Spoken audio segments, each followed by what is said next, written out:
Hello mga parts and parts repair another day. Mga parts, share ko lang, may gagawin tayong Huawei MateBook. Ang problem mga parts ay sira yung kanyang hinge. Ito mga parts, angat na. Kaliwat kanan. Yon.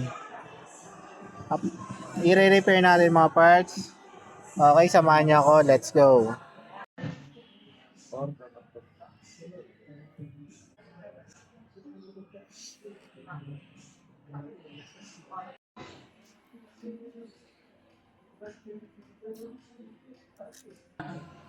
Yun mga parts, okay na ang MateBook.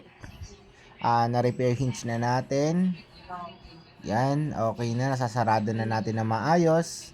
Itong laptop na to mga parts ay nabagsak. Kaya nasira yung kanyang hinge. Pero syempre ngayon okay na siya mga parts. Diyan bumagsak mga parts. Yan yung tama ng laptop kaya nasira yung hinge.